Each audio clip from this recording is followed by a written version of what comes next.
गणेरुण्डमालं तनौ सर्पजालं महाकालकालं गणेशादिपालम्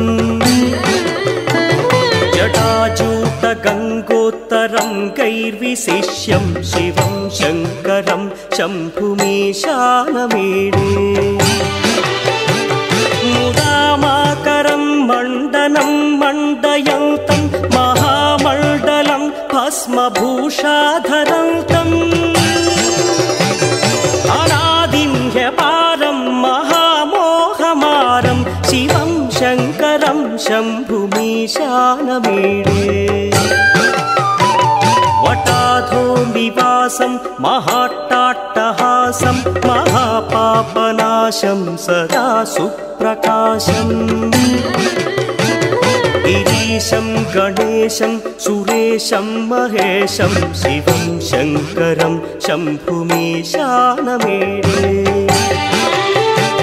गिरीन्द्रात्मजा संगृहीतार्धदेहं गिरौ संस्थितं सर्वदा पन्नगेहम्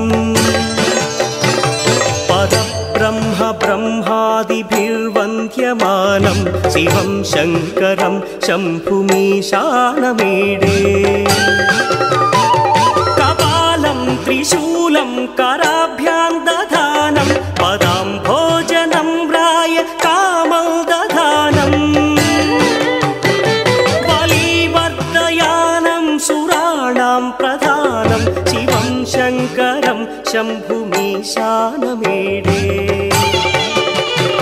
शरच्चन्द्रगात्रं गणानन्दपात्रं त्रिनेत्रं पवित्रं धनेशस्य मित्रम्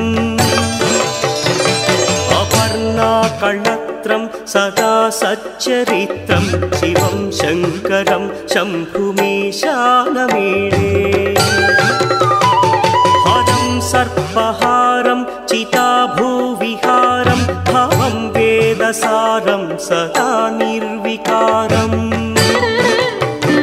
श्मशाने वसन्तं मनोजं दहन्तं शिवं शङ्करं शम्भुमीशानमीडे శివానికి లేనిది ఏమంటారు శివుడైనా పుట్టదు అని అంచేత ఆ శివుడు ఆజ్ఞ వల్లే మనం ఈ రోజు ఆ శివ కాశీ నుంచి వచ్చినటువంటి ఆ గౌరీ శంకరుల యొక్క శివలింగాన్ని ఇక్కడ మనం ప్రతిష్ఠ చేసి ప్రప్రథమంగా అంటే మొదటిసారిగా స్వామికి మహన్యాసపూర్వక ఏకాదశ వార రుద్రాభిషేకం చేసుకుంటూ విశేషమైనటువంటి 1,00,000 మారేడు గల వెలువాళ్లతోటి స్వామిని అర్పించబోతున్నాం. అలాంటి భాగ్యం మనందరికీ కలిగింది. హర హర మహాదేవ హర హర మహాదేవ హర హర మహాదేవ హర హర మహాదేవ. ఒకసారి ఆవు పాలు అభిషేకం చేసుకుంటాను. ఆవు పాలు ఓం నమః శివాయ. ఆవు పాలు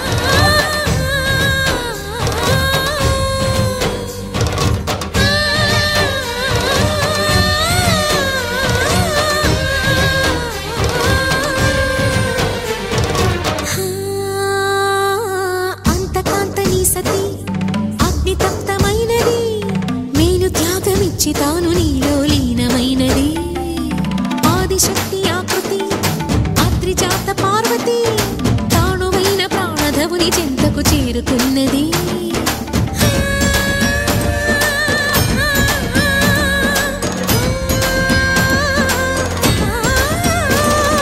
భవుని భువికి తరలించేలా ధరణి దివిని తలపించేలా